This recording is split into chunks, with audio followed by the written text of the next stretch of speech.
Olá, amigos inscritos e membros do canal Spook Houses Casas Assombradas. Tio Spook aqui novamente no meio de uma baita tempestade no dia de hoje. Um dia chuvoso, onde o céu chorou. Nós vamos analisar a última entrevista do seu Jeffrey Dahmer, o canibal americano de Milwaukee. Nós estamos fazendo a saga dos vídeos dele para poder entender muitas energias que envolvem este ser humaninho que realmente cometeu ali 17 crimes, dentre eles com 2 menores, não 13 e um de 14 anos. Um ser humano completamente fora da realidade, fora do bom senso, fora de uma normalidade, né? Que não tinha nem como conviver dentro de uma sociedade e que acabou falecendo na cadeia por mãos de um outro presidiário, né, um interno que foi lá, pegou uma barra e bateu na cabeça dele para que realmente ele não continuasse existindo. Infelizmente, assim, tais atrocidades, elas assustam. Para pesquisadores que estudam esse tipo de coisa, obviamente cria um fascínio, porque você vai ter situações novas, doenças novas, comportamentos que eles precisam documentar, entender, estudar. Mas para uma sociedade é algo extremamente perigoso alimentar esse tipo de ser humano e deixar pessoas de bem, principalmente numa época em 1970, 80, 1990, onde muitas cidades americanas estavam se desenvolvendo, muita tecnologia surgindo, pessoas migrando de estados para estados atrás de emprego e ele fazendo a festa.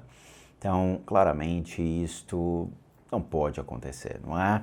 As pessoas já têm muitas preocupações na vida e agora a gente tem que olhar para cima, para baixo, para o lado, para o outro, para a diagonal, para o outro, para poder andar na rua, né? Porque a gente não sabe de onde vem o golpe. Vamos lá, essa aqui vai ser a última entrevista dele, que foi dada a uma emissora, e eu estou curioso para saber o que ele vai falar, quais são as energias que estão em volta dele. A gente vai analisar o corpo de energia dele e depois a gente vai conseguir analisar as 2 casas onde ele morou para ver realmente o que tem. Uma delas encontra-se à venda, se você tiver interesse. Eu acho que está uns quase 300 mil doletas. Você vai lá e compra, tem lá, o tio Sam vai adorar vender para você esta enorme casa onde aconteceu sérios crimes, não é mesmo? Veja, mas nós trocamos o tapete, não se preocupe, não tem uma manchinha de sangue. Bora para isso aqui.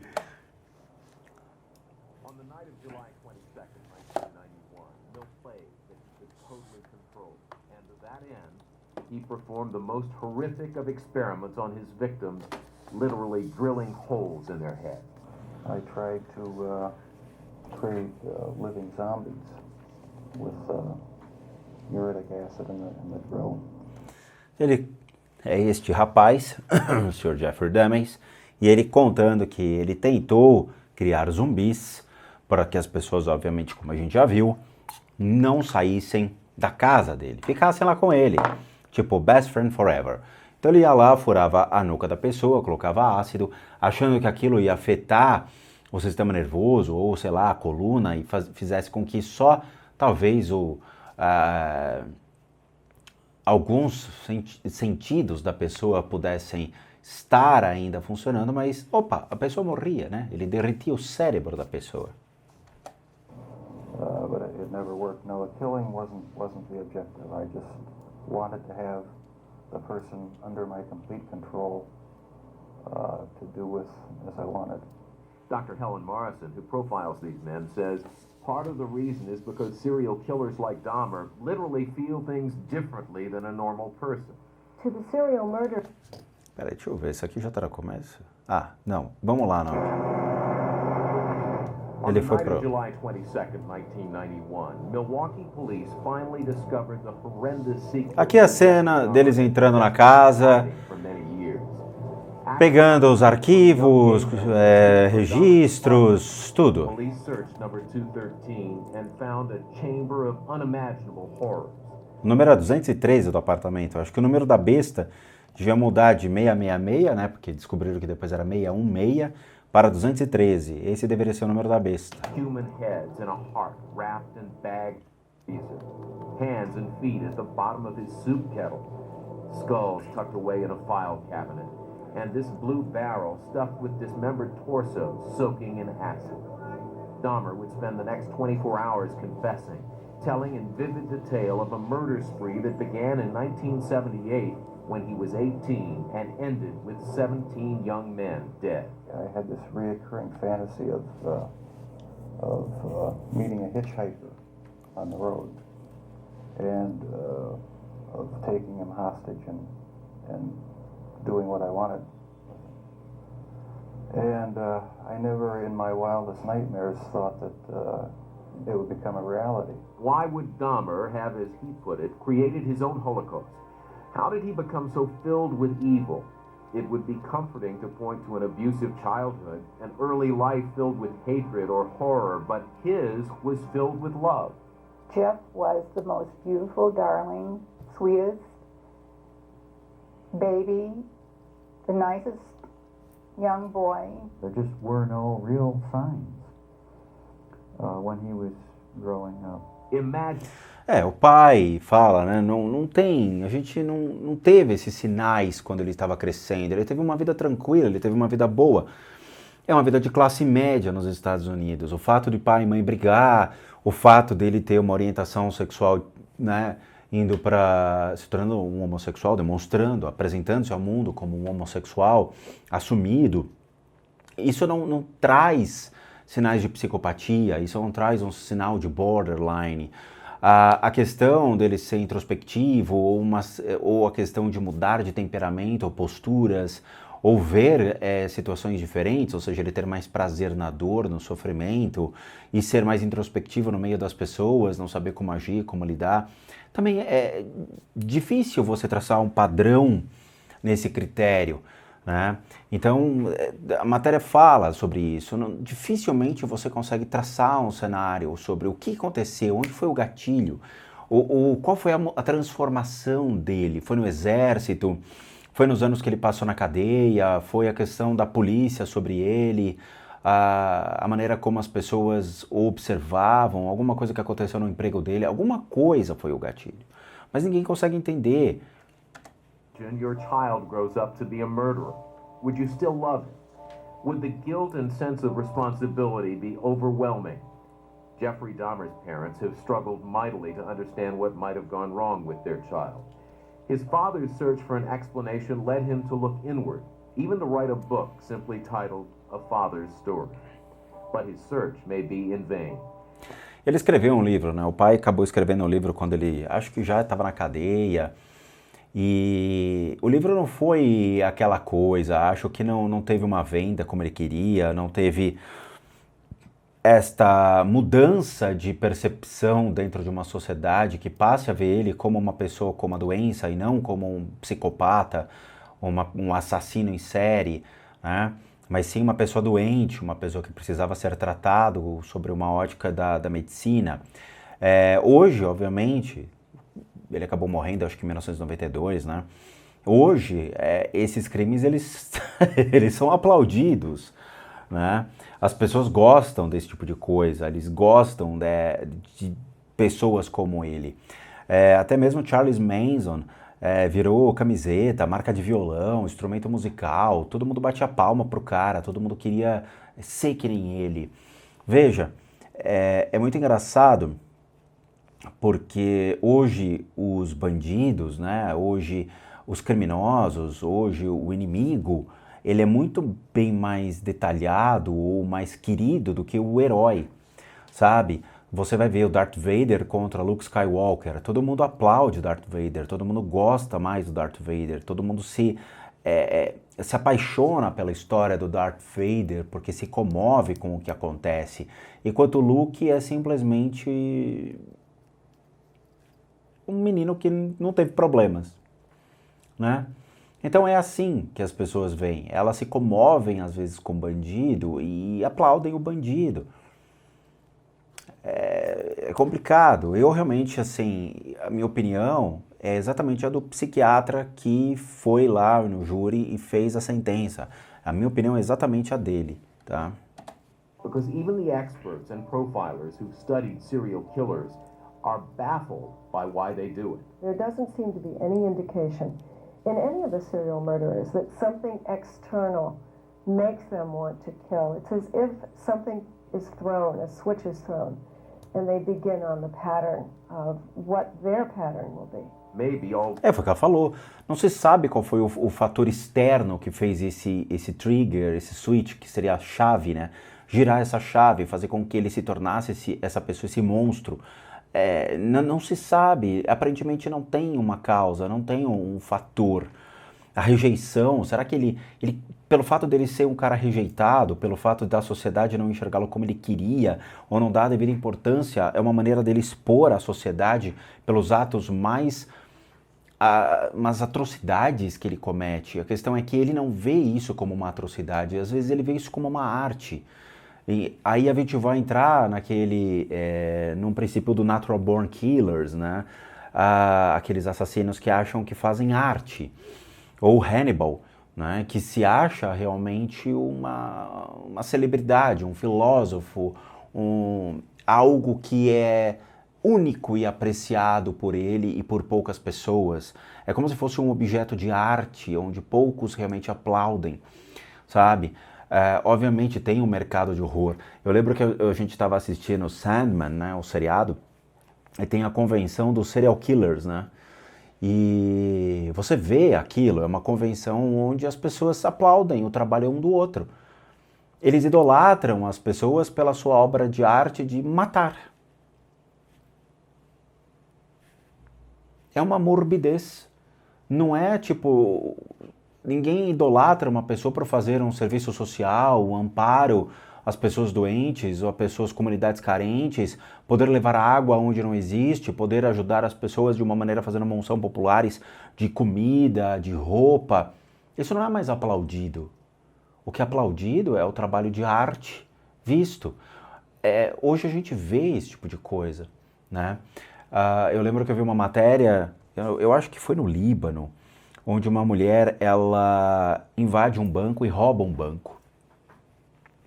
O apresentador do programa fica impressionado, ele fala, cara, isso não pode acontecer, ninguém pode entrar no banco e roubar a propriedade assim, particular, onde outros estão com as suas riquezas, os seus dinheiros depositados naquele banco, seus objetos pessoais em cofres. E os comentários da notícia eram todos, parabéns para ela, era uma heroína, tem que ser condecorada, os bancos têm que ser rechaçados, os bancos já cobram taxas muito altas, eles têm que tirar dinheiro do banco mesmo. O próprio apresentador ficou desconcertado, quer dizer, as pessoas estão aplaudindo atitudes como essa, achando que isso é honesto. Roubar um banco é honesto. E na época do Velho Oeste, roubar um banco era crime, né? what we can do is what Lionel Dahmer did. Look back and try to see what went wrong. As a young child at the beach with his parents, Jeffrey Dahmer discovered a dead crab. He examined it with a child's curiosity, but later the curiosity grew into something unthinkable. All I know is that I wanted to see what the insides of these animals looked like. Isso a gente já viu. There may have been some violence involved, some underlying subconscious feelings of violence. It was a compulsion. It became a compulsion. Ele tornou-se uma pessoa compulsiva pela morte, por ver o que tem dentro das pessoas, dos animais, experimentar os órgãos. É uma gastronomia diferente, né? Dahmer got bigger, and so did his compulsion to look at the insides of living things. He began to kill them, satisfying powerful urges that he didn't understand. In ninth grade, in biology class, we had the usual dissection of fetal pigs, and I took the remains of that home and kept the skeleton of it, and I just started branching out, dogs, cats. I suppose it could have turned into a normal hobby like taxidermy, but it didn't. It veered off into this. Ele fala da compulsão, né? Então começou naquela famosa aula de biologia da escola, onde você disseca os animais e de repente virou um prazer para ele fazer esse tipo de coisa em casa, né? Ele levou a sério isso e começou a matar os animais e ver o que tinha dentro. More and more, Dahmer killed animals in the woods behind his house. He knew it was wrong, but he couldn't stop.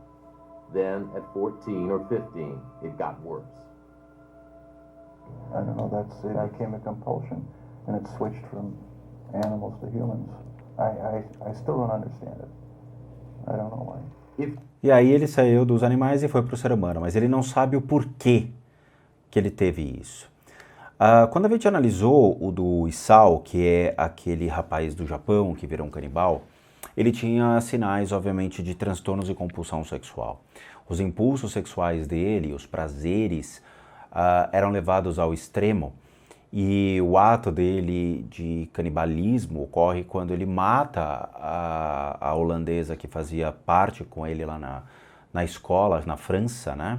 Ou, acho que era França. E ele passa a ter um desejo sexual, um impulso de experimentar a carne. Ou seja, é algo extremamente além de um simples desejo de você compartilhar o amor com uma mulher ou um homem, de você se entregar, de você se permitir ser amado e deixar ser amado, né? Ele passa ao extremo do prazer de experimentar a carne, de desfrutar os órgãos.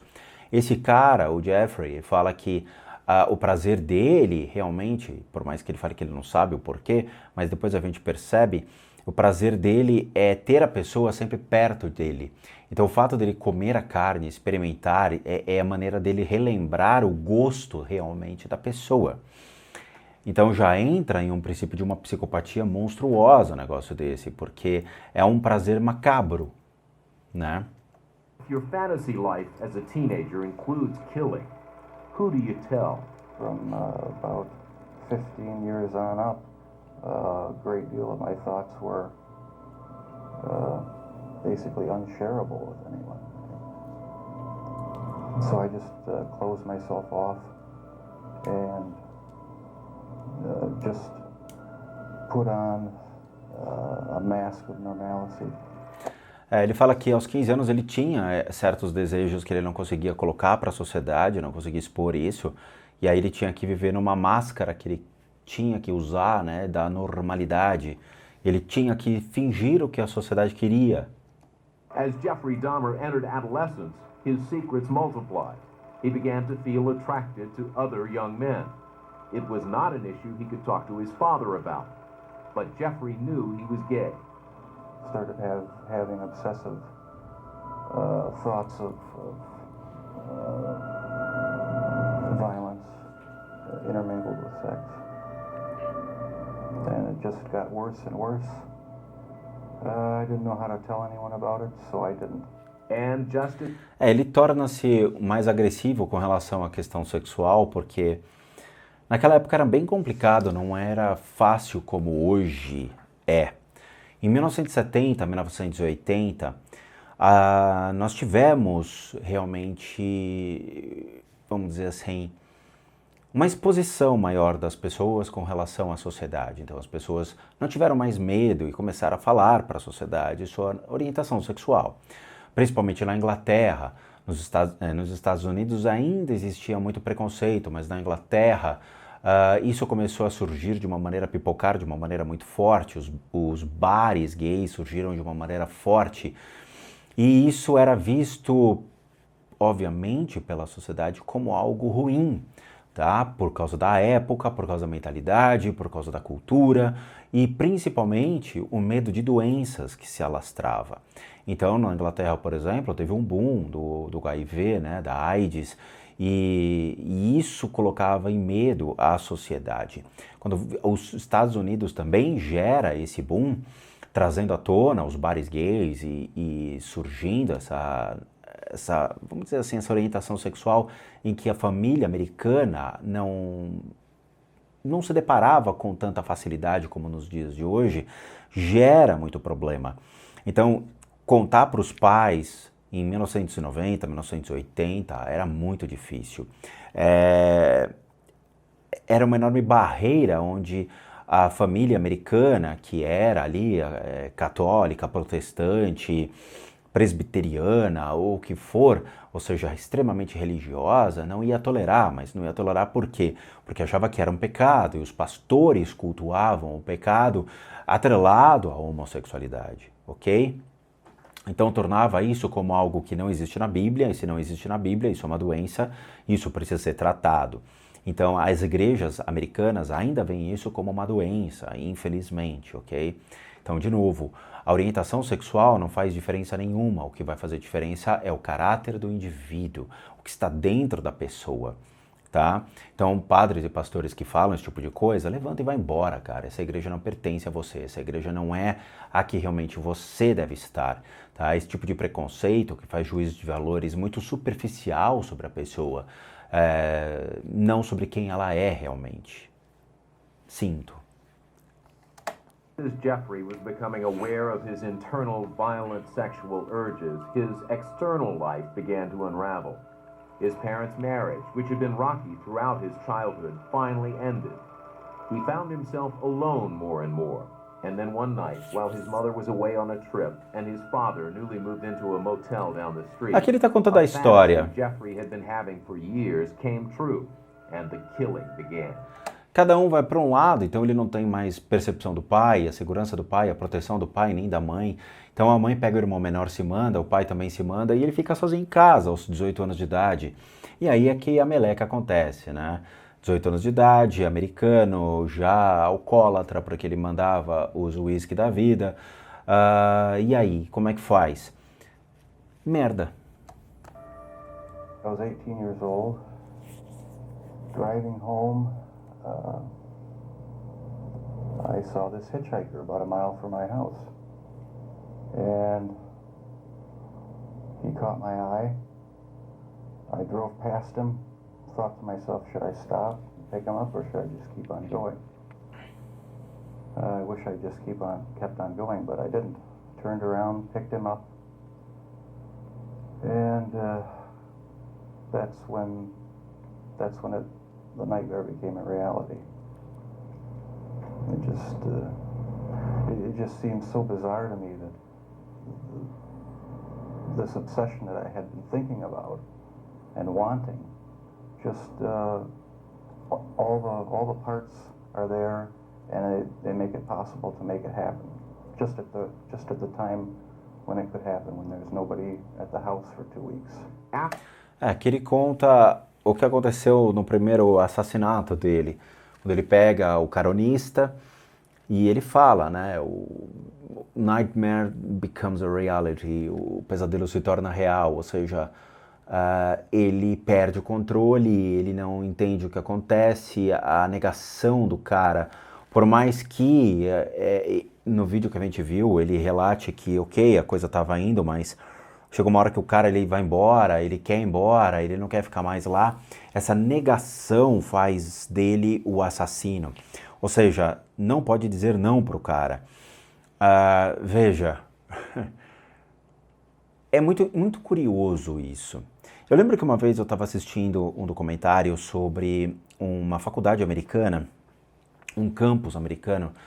Isso há muito tempo, nossa, deve ser também em 1970, 1980, onde um estuprador ele estava atacando as mulheres.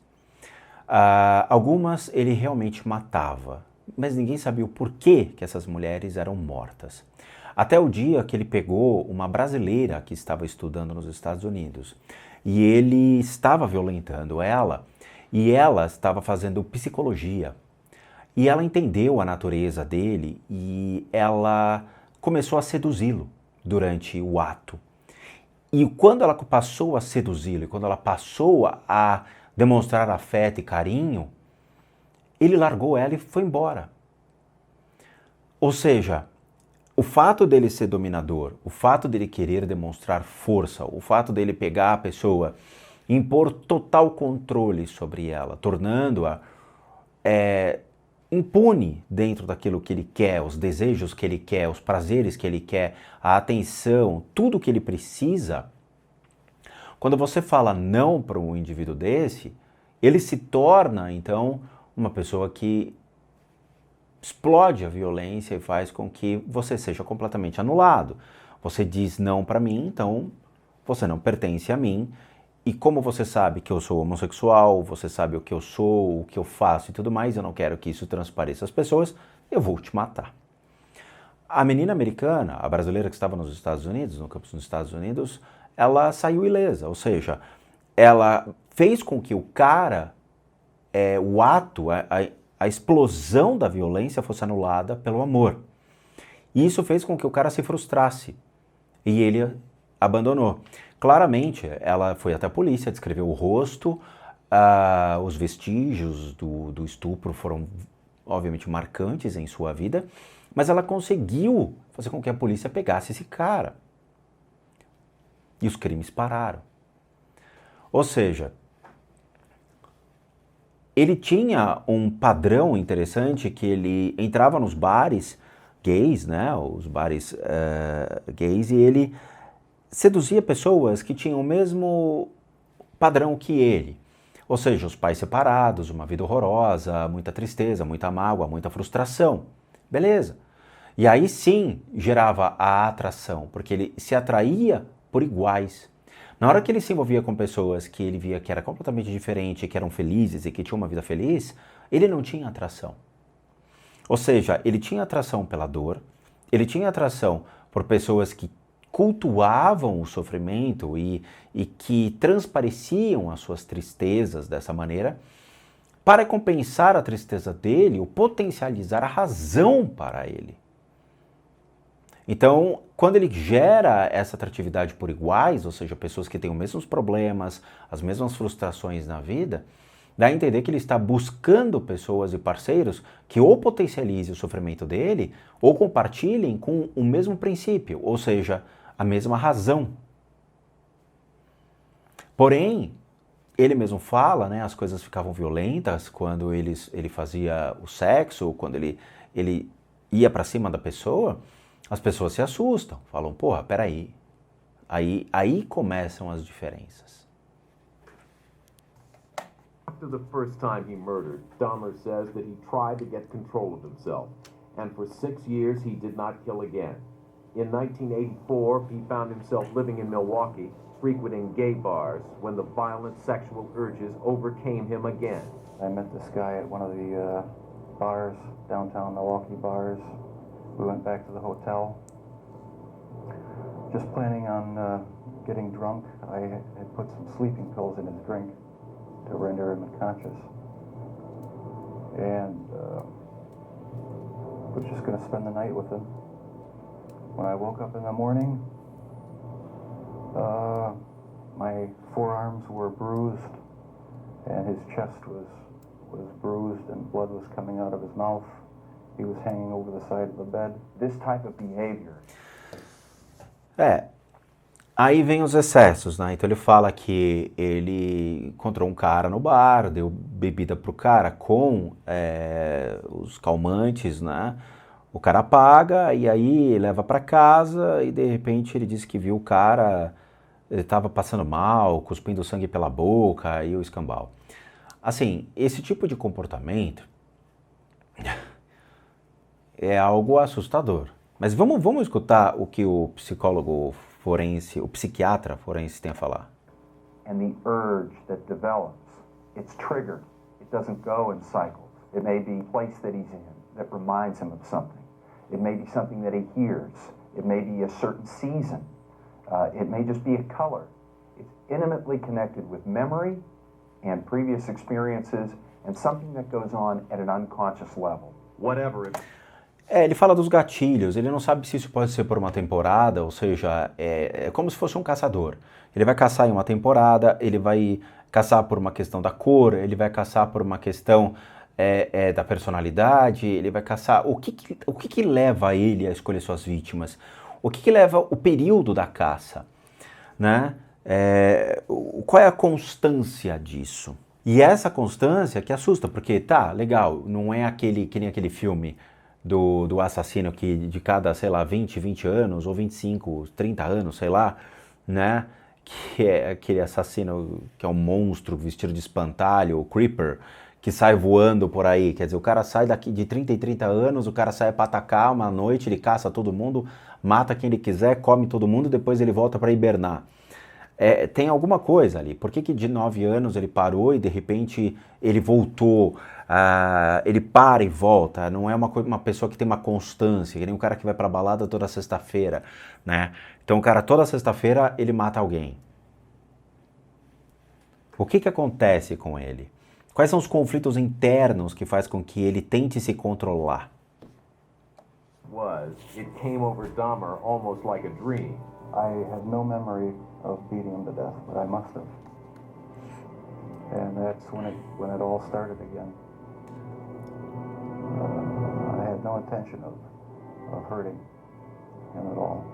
Isso ele não está falando a verdade. Dá para pegar mentira.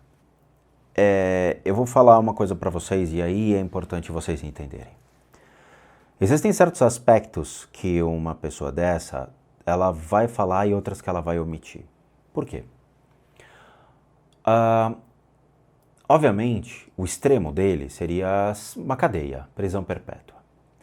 O melhor dos mundos para esse cara seria um hospital psiquiátrico onde ele iria ficar sob os cuidados de médicos, enfermeiros e com o estado de olhos nele para que ele saísse recuperado, beleza? É aquele cara que, tipo, fiz merda e preciso achar uma desculpa para que essa merda seja atenuada. Então, ele cometeu 17 crimes. Desses 17 crimes, foram, obviamente, o que acredita-se que foram só 17 pessoas, ok? Pode ter até muito mais nessa história.